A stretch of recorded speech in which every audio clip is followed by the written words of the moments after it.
فوق الأمر إلى الله إن الله بصير بالعباد. أستغفر الله وأسأله التوبة. لا حول ولا قوة إلا بالله العلي العظيم. أعوذ بالله من الشيطان الرجيم. بسم الله الرحمن الرحيم. الحمد لله كما هو أهله. الحمد لله رب العالمين. والصلاة والسلام على أشرف الأنبياء والمرسلين أبي القاسم محمد اللهم صل على محمد وعلى آله الطيبين الطاهرين المعصومين سيما بقية الله في العالمين. ولعنة الله على أعدائهم أجمعين من الآن إلى قيام يوم الدين. قال الحكيم في كتاب المجيد والفرقان الحميد. بسم الله الرحمن الرحيم. والذي بعث في الأميين رسولا منهم يتلو عليهم آياته ويزكيهم ويعلمهم الكتاب والحكمة وإن كانوا من قبل لفي ضلال مبين. اللهم صل على ہمارے دسویں مولا حضرت امام علی النقی علیہ السلام کی شب ولادت اور سب کو مبارک ہو.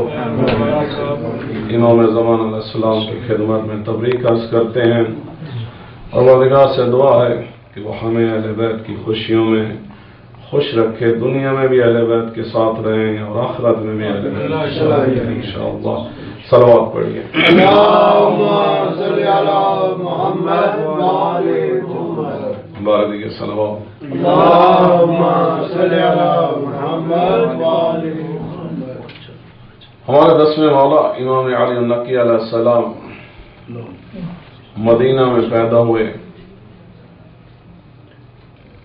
اور 214 میں ہجرہ میں.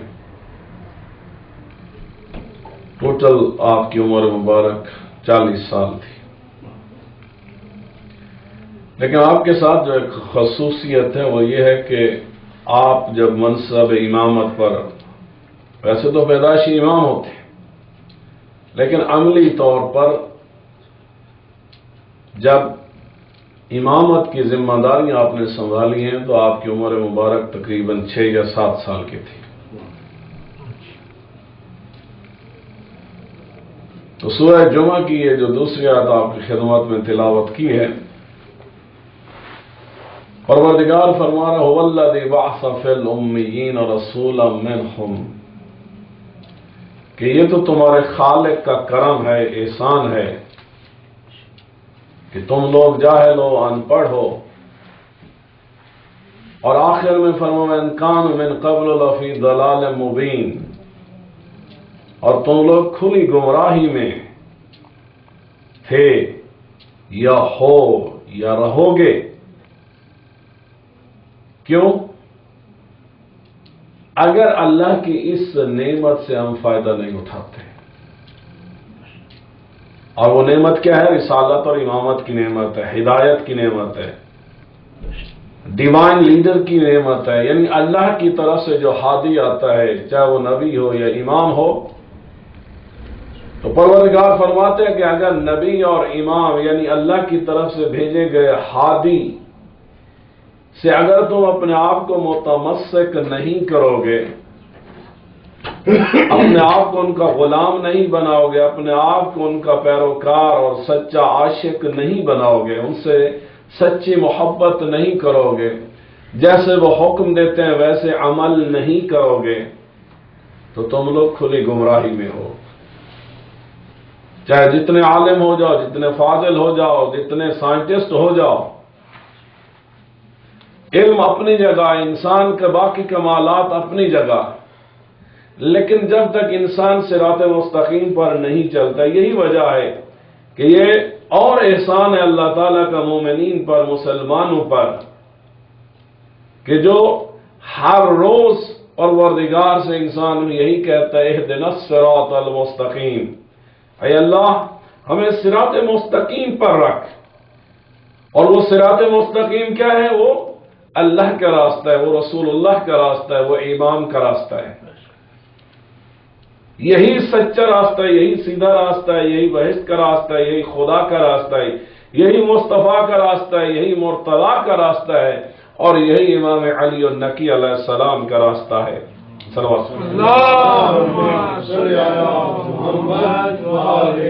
بہرحال کلی طور پہ جو کچھ بھی ہمیں ملتا ہے، انسانیت کو ملتا ہے، کائنات میں ہوتا ہے، وہ نبی یا امام کے وجود مبارک کے وسیلہ سے ملتا ہے.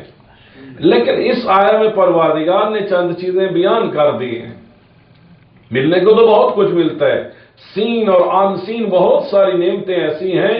کچھ نعمتیں ایسی ہیں جن کو ہم ریئلائز کرتے ہیں، کچھ نعمتیں ایسی ہیں کہ جو ہم استعمال کرتے ہیں یا انڈائریکٹ ہم ان کو استعمال کرتے ہیں، لیکن ہم ریئلائز نہیں کرتے کہ اللہ کی کون کون سی نعمتوں کے استعمال کر رہے ہیں. لیکن کائنات میں تمام مخلوقات، زندہ مخلوقات، اور وہ تمام جو اللہ کی تسبیح کر رہے ہیں، وہ سب کے سب اللہ کی ڈائریکٹلی یا انڈائریکٹلی نعمتیں استعمال کر رہے ہیں.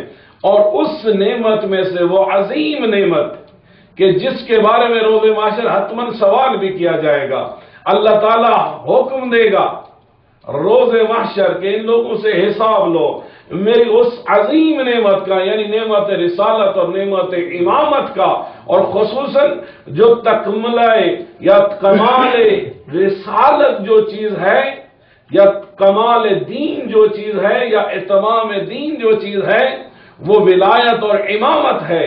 اور روز محشر اس کے بارے میں حساب لیا جائے گا. اللہ کہے گا کہ میں نے جو ہادی اور امام تمہاری ہدایت کے لیے بھیجے تھے، آیا تم نے تزکیہ نفس کے لیے ان کے پاس رجوع کیا؟ آیا تم نے علم کے حصول کے لیے ان کے پاس رجوع کیا؟ میرا جو عظیم خزانہ قرآن اور آیات کی صورت میں تمہارے درمیان موجود تھا، کیا اس کو سمجھنے اور سیکھنے کے لیے تم نے اس نعمت الہی کی طرف رجوع کیا؟ کیا تم اپنے آپ کو حکیم اور حکمت سمجھنے کے لیے کیا تم نے ان الہی نمائندوں کی طرف رجوع کیا؟ اگر کیا ہوگا تو الحمدللہ ہر کوئی منافع میں رہے گا، فائدے میں رہے گا. اور وہ تمام لوگ جنہوں نے اللہ کی اس نعمت سے اپنے آپ کو دور رکھا، کسی بھی حوالے سے، دشمنی کی وجہ سے، بغض کی وجہ سے، جہالت کی وجہ سے، گمراہی کی وجہ سے، غفلت کی وجہ سے، سستی کی وجہ سے، یا دنیا اور اپنی اولاد اور مال اور کاموں میں کھو جانے کی وجہ سے، کسی بھی وجہ سے انسان ضلال مبین میں اگر انوالو ہو گیا تو پھر سورہ عصر کی وہی والعصر ان الانسان لفی خسر، تو انسان روز محشر صرف اور صرف خسارے میں ہی ہوگا. تو اللہ کی یہ جو نعمت ہے جس کے بارے میں پروردگار خود فرماتے ہیں والذی بعث فی الامیین رسولا منہم یتلو علیہم آیاتہ، کہ یہ میرے نمائندے رسول یا امام ہوتے ہیں، یہ جو تمہارے درمیان میں نے بھیجا ہے وہ میری آیات تمہارے اوپر تلاوت کرتے ہیں، میری آیات کو پڑھتے ہیں. یہ پہلا کام ہے. وَيُزَكِّيهِمْ، اور پھر تم لوگوں کا تزکیہ کرتے ہیں، تمہیں پاک کرتے ہیں، طہارت عطا کرتے ہیں. یعنی اگر وجود امام اور رسول نہ ہو تو شاید کسی کا تزکیہ نفس نہ ہو سکے، کوئی بھی شخص مقام طہارت پر فائز نہ ہو سکے، کوئی بھی شخص کمال ایمان کی منزل پر فائز نہ ہو سکے. اور پھر وَيُعَلِّمُهُمُ الْكِتَابَ، اور یہ جو کتاب خدا، کتاب اللہ ہے، اس کا علم بھی جو ہے وہ انہی ہستیوں سے ملتا ہے جو محافظ قرآن ہیں، جو مفسر قرآن ہیں، جو قرآن ناطق ہیں. انہی سے اللہ کی کتاب کا علم اور اللہ کے کتاب کے اندر جو چھپے ہوئے خزانے ہیں اور جو مختلف کمالات ہیں وہ بھی سیکھنے تو انہی کے در سے ملے گا. والحکمہ، اور حکمت بھی جو ہے وہ انہی کے در سے ملے گی. تو اب بہرحال ہر نعمت انہی کے در سے ملے گی، لیکن یہ چار نعمتیں جو اللہ تعالیٰ نے شمار کی ہیں یہ عظیم نعمتیں ہیں. اور ہمیں ان نعمتوں کی طرف زیادہ متوجہ ہونا چاہیے. ہماری زیادہ توجہ کس طرح ہوتی ہے؟ مال بھی اللہ کی نعمت ہے، کام بھی اللہ کی نعمت ہے، لیکن اللہ تعالیٰ نے جس چیز کو عظیم نعمت اور جو خصوصاً ان الہی نمائندوں سے، اللہ کی حجتوں سے جو چیز ملنے والی ہے اور اس کی طرف زیادہ توجہ کرنے کی ضرورت ہے، وہ کیا ہے کہ اگر اللہ کی کتاب سمجھنی ہے تو محمد و آل محمد سے عشق کرو، اور اگر اپنے آپ کو پاک کرنا ہے، طاہر کرنا ہے، مقام کمال تک پہنچنا ہے، تزکیہ نفس کے مقام اور منزل تک پہنچنے، تو تب بھی ضرورت ہے کہ انہی ہستیوں کے در پہ آؤ. اور پھر سب سے بڑی بات، اللہ تعالیٰ نے علم اور حکمت کی بات کی ہے. یعنی ہر وہ شخص جو نبی یا امام پر ایمان رکھتا ہے، اس کے لیے ضروری ہے کہ وہ علم اور حکمت کے راستے کی طرف آگے بڑھے، وہ علم اور حکمت کو ایکسپلور کرے، وہ علم اور حکمت کو ڈھونڈنے کی کوشش کرے. حضرت علی علیہ السلام فرماتے ہیں کہ حکمت مومن کی گم شدہ میراث ہے، جہاں سے بھی ملتی ہے اسے حاصل کرنے کی کوشش کرو، لیکن حکمت کے خزانے تو یہی ہستیاں ہیں. معدن اور رسالہ یہی ہستیاں ہیں، خود رسول اور رسول کے جانشین حکمت کے خزانے ہیں.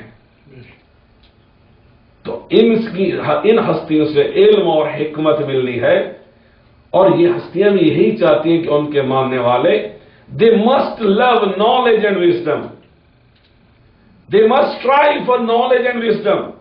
یعنی محمد والے محمد کے ماننے والے اگر اپنے آپ کو جاہل کہیں یا جاہل رکھیں تو حقیقت میں انہیں محمد والے محمد سے، اسلام سے کوئی تعلق نہیں ہے، کوئی سروکار نہیں ہے، کوئی محبت نہیں ہے. محمد والے محمد سے محبت کی پہچان یہی ہے کہ وہ زیادہ سے زیادہ علم حاصل کریں اور زیادہ سے زیادہ اس علم سے اپنے آپ کو نورانی بنائیں اور دنیا کو نورانی بنائیں، اس علم سے دنیا کو فائدہ پہنچائیں. کیونکہ جتنا زیادہ علم پھیلے گا اتنا ہی انسان اللہ کی قدرت کو سمجھنا شروع کرے گا. جتنا جتنا علم بڑھتا جائے گا اتنا ہی لوگ خدا کے پرستار ہوتے جائیں گے. جتنا لوگ جاہل ہوں گے اتنا ان کے خدا بھی جاہلوں والے ہوں گے. وہ یہ جہالت ہی کی وجہ سے ہے کہ انسان کبھی پتھر کو اپنا خدا بنا لیتا ہے، کبھی اپنے ہاتھ کے بنائے ہوئے بت کو خدا بنا لیتا ہے، کبھی کسی جانور کو خدا بنا لیتا ہے، کبھی کسی ستارے کو خدا بنا لیتا ہے، کبھی آگ کو خدا بنا لیتا ہے. کیوں؟ جہالت کی وجہ سے. ایک وجہ جہالت ہے اور دوسری وجہ تعصب ہے، خاندانی تعصب، قبائلی تعصب، قومی تعصب، کہ میرے ماں باپ اگر کسی ایک راستے پر چل رہے تھے، کسی ایک گھر میں رہ رہے تھے، تو میں کیوں وہاں سے باہر نکلوں، میں کیوں آنکھیں کھولوں. تو یہ جو تعصب ہے، اس تعصب سے باہر نکالنے کے لیے بھی یہی ہستیاں ہیں. سب سے زیادہ اگر انسانیت میں تبدیلیاں لے آئی ہیں یا لوگوں نے بت پرستی کا دین چھوڑا ہے یا ستارہ پرستی کا یا سورج پرستی کا دین چھوڑا ہے تو انہی ہستیوں کی وجہ سے. اور اگر ہم نے اپنی ذات کے، اپنے نفس کے، حب ذات کے بتوں کو توڑنا ہے، جہالت کے بتوں کو توڑنا ہے، دنیا کی محبت کے بتوں کو توڑنا ہے، تو بھی یہی محمد والے محمد جیسے روشن ستارے ہیں، چراغ ہدایت ہیں کہ جن کی وجہ سے ہم ان بتوں کو توڑ کر صراط مستقیم پر، علم کے راستے پر، حکمت کے راستے پر گامزن ہو سکتے ہیں. صلوات پڑھیے. اللہم صلی علی محمد وآل محمد. نعرہ حیدری. تو اب امام علی النقی علیہ السلام، اب دیکھیے کہ لوگ کس طرح کوشش کرتے ہیں کہ حکمت کے اور علم کے اور ہدایت کے راستوں کو بند کریں. جہاں جہاں سے بھی لوگوں کو، اگر آج لوگوں کے بس میں ہوتا نا تو یہ سورج کی روشنی بھی یہاں نہ آنے دیتے. مثلا دیکھیے کہ کسی کے پاس بہت زیادہ الیکٹریسٹی ہو اور دوسرے ملک میں نہ ہو تو کوئی یہ نہیں کہے گا کہ میرے پاس زیادہ سرپلس سے آ کے لے جاؤ. یعنی دنیا کوشش کرتی ہے دوسروں کو اندھیرے میں رکھے. تو خود محمد و آل محمد علیہ السلام، ان کا وجود، ان کا علم، ان کی حکمت، ان کے معجزات، ان کے کرامات دنیا کی آنکھیں کھولنے کے لیے، دنیا کے اندر نور پھیلانے کے لیے، دنیا کو روشنی کی طرف راستہ دکھانے کے لیے عظیم ہستیاں ہیں، اور لوگوں نے کوشش کی کہ ہمیشہ ان ہستیوں کو لوگوں تک نہ پہنچنے دیا جائے، یا لوگوں کو ان ہستیوں تک نہ پہنچنے دیا جائے، یا اگر لوگ جوک در جوک ان سے استفادہ کر رہے ہیں تو ان ہدایت کے چراغوں کو، روشنی کے میناروں کو ڈھا دیا جائے۔ اب امام علی نقی علیہ السلام، کیونکہ جب آپ کے بابا کی شہادت ہوئی ہے تو آپ کی ایج مبارک، عمر مبارک 6 یا 7 سال تھی۔ اب اسی 6 سال کی ایج میں مدینہ مرکز بن گیا علوم کا، حکمت کا، لوگ جوک در جو مختلف شہروں سے، ملکوں سے مدینہ آتے، اور اس بچپنے میں امام علیہ السلام کے علم سے، حلم سے، تقوی سے، ہدایت سے استفادہ کرتے۔ حاسدوں سے رہا نہ گیا، ظالموں سے رہا نہ گیا۔ اب انہوں نے تو یہی سوچا تھا کہ جوانی میں ان کے بابا کو شہید کر دیں گے، بیٹا ابھی ایک ہی بیٹا تھا اور وہ بھی چھوٹا تھا، تو ایک گیپ آ جائے گا اور لوگ محمد والے محمد سے، ہدایت کے چراغوں سے دور ہو جائیں گے۔ دشمن نے یہ سوچا، لیکن خدا نے جن کو اپنا نمائندہ چنا، الہی نمائندہ بنایا ہے، تو خدا ان کو پیدائشی سے کرامات کے ساتھ، علم کے ساتھ، حکمت کے ساتھ، الہی نمائندے کسی سن کے، ایج کے محتاج نہیں ہوتے۔ حضرت عیسیٰ علیہ السلام ابھی چند دن کے ہیں، اگر ماں کی سچائی اور حقانیت کی اور طہارت کی آپ دیکھیے کہ کس طرح یزکیہم، کہ کس طرح یہ تزکیہ کرتے ہیں۔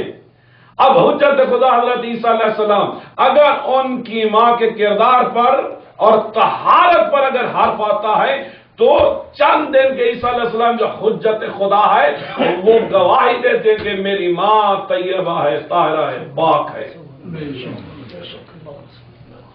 تو یہ ایک مثال ہے کہ کس طرح یہ ہستیاں تزکیہ نفس کرتی ہیں، دنیا کے اندر کس طرح طہارت کو پھیلاتی ہیں۔ اسی طرح انہوں نے کوشش کی کہ امام محمد تقی علیہ السلام کے چراغ کو بجھا دیا گیا، تو امام علی نقی علیہ السلام سے بھی لوگوں کو دور رکھا جب انہوں نے کیا کیا، انہوں نے بادشاہ کو، مدینہ کے لوگوں نے، حاسدوں نے کہلا بھیجا کہ آپ نے ان کو تو شہید کر دیا، جو بیٹا بیٹھا ہے اب وہی ہدایت کا مرکز بن گیا ہے۔ اب ہر طرف سے لوگ اسی 6 سال کے، اب بڑا ہوتے تھے تو پھر بھی لوگ جو ٹھیک ہے کہ کسی وجہ سے آ جاتے تھے، لیکن بہت زیادہ وہ نہیں ہوتا تھا۔ اب ایک رسول کا جانشین اور وہ بھی 6 سال کا ہو تو ہر شخص اس طرف متوجہ ہو گیا۔ تو اس طرح امام علیہ السلام کو موقع ملا کہ وہ محمد والے محمد کے علوم کو لوگوں تک پھیلائے۔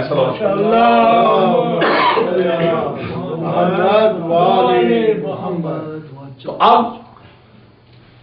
عباسی حکمران تھے، ان کو کہا گیا، قاصد بھیجے گئے کہ ہو سکے تو ایسے کرو کہ ان کو ایک تو لوگوں سے دور کر لیا جائے تاکہ لوگوں اور ان کا آپس میں رابطہ نہ ہو، جو ہدایت کر رہے ہیں وہ نہ ہو، لوگ ان تک نہ پہنچے، یہ لوگوں تک نہ پہنچے، ایک بات۔ دوسری بات، ابھی چھوٹے ہیں۔ حضرت علی علیہ السلام نہج البلاغہ میں فرماتے ہیں کہ بچوں کے جو ذہن ہوتے ہیں وہ کچھ نہیں لکھا ہوتا، آپ جو چاہیں اس پر لکھ دیں۔ اب ان لوگوں نے بھی یہی سوچا کہ 6 سال کے بچے ہیں، لہذا ایک بہت بڑے عالم کے زیر نگرانی ان کو رکھ دیا جائے، اور ان کو یہ سپرد کیا کہ تم ان کو اپنے مذہب پر لگا دو، ان کے عقائد کو خراب کر دو۔ اب یہ روایت کرنے والے علامہ مسعودی ہیں، اور جن کو اس کام کے لیے لگایا گیا وہ عراق کے بہت بڑے عالم تھے، عبید اللہ جنیدی ان کا نام تھا۔ اب امام علیہ السلام کو لوگوں سے دور کر کے، خاندان سے دور کر کے ایک قسم کی قید تھی، لیکن عبید اللہ جنیدی کو یہ کام دیا گیا کہ امام علیہ السلام کو، ان کے عقائد کو، ان کی معلومات کو، ہر چیز کو بدل دو۔ تو علامہ مسعودی کہتے ہیں کہ کچھ عرصہ کے بعد میں جب ان سے ملا، عبید اللہ جنیدی سے، تو میں نے کہا ذرا بتاؤ کہ غلام ہاشمی کا کیا حال ہے؟ تو جنیدی کہتے ہیں کہ اسے غلام ہاشمی نہ کہو، وہ تو سردار ہاشمی ہیں۔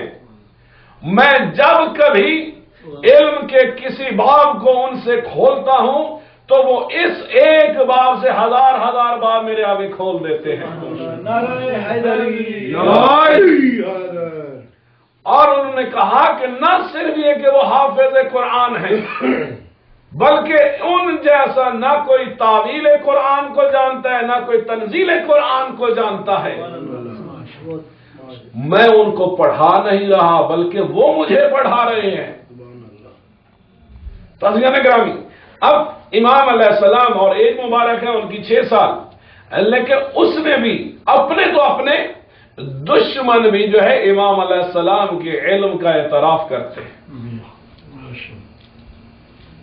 تو اس حوالے سے اب کچھ علوم ایسے ہیں کہ جن کے لیے ظاہر تگ و دو کرنی پڑتی ہے، ایفرٹ کرنی پڑتی ہے، اور ہم سب کے لیے زیادہ تر یہی علوم ایسے ہیں کہ جن کے لیے ہم جتنی کوشش کریں گے، اب جتنا اسکولنگ کا سسٹم ہے، یونیورسٹی کا سسٹم، وہ یہی ہے کہ انسان کوشش کرتا ہے، ایفرٹ کرتا ہے، اور اس کے بعد وہ علوم کو حاصل کرتا ہے۔ لیکن کچھ علوم ایسے ہیں کہ جو خداوند متعال انسان کو عطا کرتا ہے، براہ راست اللہ کی طرف سے آتے ہیں۔ تو وہ کب ملتے ہیں؟ جب ظرف پاک ہو، جب قلب اور ذہن پاک ہو، تو پھر یہ جو ہے نا حکمت والا علم، یہ کہیں سے کسی یونیورسٹی سے، اسکول سے، کہیں سے نہیں ملتا۔ یہ حکمت والا علم براہ راست پروردگار عطا کرتا ہے، اور تب عطا کرتا ہے کہ جب محمد وال محمد سے عشق کرنے اور خدمت کرنے کے بعد انسان کا دل پاک ہو، جسم پاک ہو، روح پاک ہو، تزکیہ نفس ہو چکا ہو، تو پھر خداوند متعال جو مختلف بیریئر ہیں، حجابات ہیں، وہ ہٹا دیتا ہے۔ تو پھر اگر حضرت علی علیہ السلام فرماتے ہیں کہ مجھ سے پوچھو جو کچھ پوچھنا چاہتے ہو، میں زمین سے زیادہ آسمان کے رازوں اور علوم کو جانتا ہوں اور راستوں کو جانتا ہوں، تو مقصد کیا تھا؟ یعنی اللہ تعالیٰ حجابات ہٹا دیتا ہے، اور پھر انسان دل کی آنکھ سے وہ کچھ دیکھ لیتا ہے، وہ کچھ پڑھ لیتا ہے۔ مجھے آپ کو معلوم نہیں کہ دوسرے کے ذہن میں کیا سوال چل رہا ہے، کیا سوچ چل رہی ہے، لیکن اللہ جس کو حکمت عطا کر دیتا ہے اس کو معلوم ہو جاتا ہے کہ دوسرے کے دل میں کیا ہے، ذہن میں کیا ہے۔ جو دوسرے شہر میں بیٹھے وہ کیا کر رہے ہیں، اس وقت کتنے لوگ نماز پڑھ رہے ہیں، کتنے لوگ گناہ کر رہے ہیں۔ جب اللہ تعالیٰ یہ حجابات ہٹا دیتا ہے تو پھر انسان کے لیے علوم کے دروازے کھل جاتے ہیں۔ لیکن وہ دروازے کہاں سے کھلیں گے؟ انا مدینۃ العلم وعلی بابھا، رسول پاک نے فرمایا علم کا شہر ہوں اور علی اس کے دروازے ہیں، چاہے وہ پہلے علی ہوں یا دوسرے علی ہوں یا تیسرے علی ہوں یا یہ چوتھے علی ہوں، علی علی ہے جہاں بھی ہو، چاہے دشمن کی قید میں ہو یا مدینہ میں ہو یا مکہ میں ہو یا بغداد میں ہو، زمین میں ہو، آسمان میں، جہاں بھی ہو، علی علی ہے۔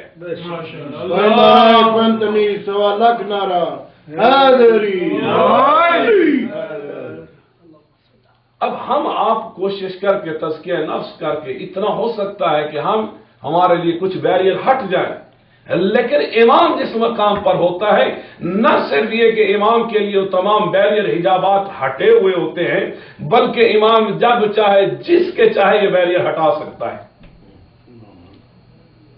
اب مولا کے ایک صحابی ہیں، ان کا نام ہے ابو ہاشم۔ ابو ہاشم کہتے ہیں ایک دن میں مولا کے ساتھ بیٹھا تھا تو ایک لشکر گزر رہا تھا۔ مولا نے کہا ابو ہاشم آؤ چلتے ہیں ذرا لشکر والوں سے بات کرتے ہیں۔ لشکر چل رہا تھا، اس کے درمیان جو ہے ایک حبشی غلام تھا۔ امام علیہ السلام کسی اور زبان میں اس حبشی غلام سے گفتگو کرتے رہے، اور آخر میں وہ حبشی غلام امام علیہ السلام کے قدموں میں گر گیا۔ تو جب جانے لگے تو میں نے اس حبشی غلام سے پوچھا کہ کیا وجہ تھی کہ تم امام کے قدموں میں گر گئے ہو؟ تو اس نے کہا امام نے اگرچہ میری اور ان کی پہلے کبھی ملاقات نہیں ہوئی تھی، لیکن آپ کے امام نے مجھے اس نام سے پکارا ہے جسے سوائے میرے اور میرے باپ کی کوئی بھی نہیں جانتا۔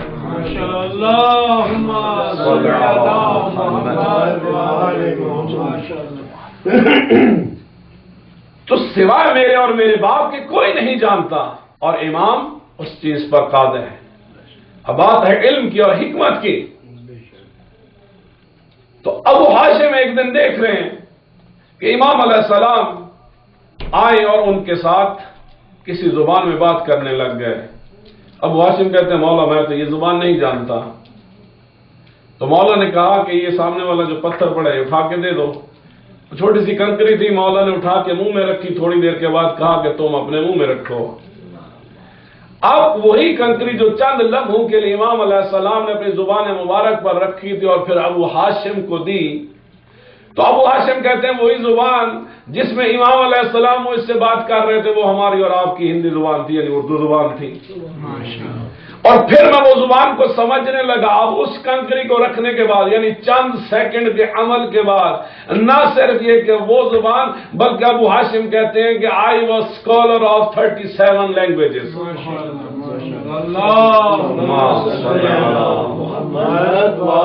اب یہ ہے حکمت کے سرچشمے، یہ ظاہر ہے کہ تبھی ہوتے ہیں۔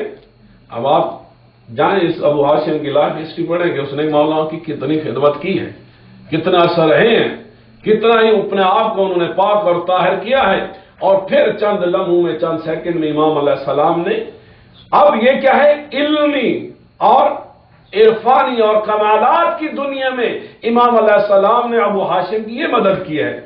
دوسری طرف ظاہر ہے کہ ایسے لوگوں کے جو چاہنے والے ہوتے ہیں، آپ اگر حضرت سلمان فارسی کی زندگی کو دیکھ لیں، عمار یاسر کی زندگی کو دیکھ لیں، حضرت علی علیہ السلام کی زندگی کو دیکھ لیں، حضرت ابو ذر غفاری رضی اللہ تعالی عنہم کی زندگی کو دیکھ لیں، یہ سب کے سب ظاہری طور پہ امیر نہیں تھے، کیونکہ جو اہل بیت کا سچا ماننے والا ہوتا ہے وہ پھر در اہل بیت بھی جھک جاتا ہے، پھر وہ دنیا کی طرف راغب نہیں ہوتا۔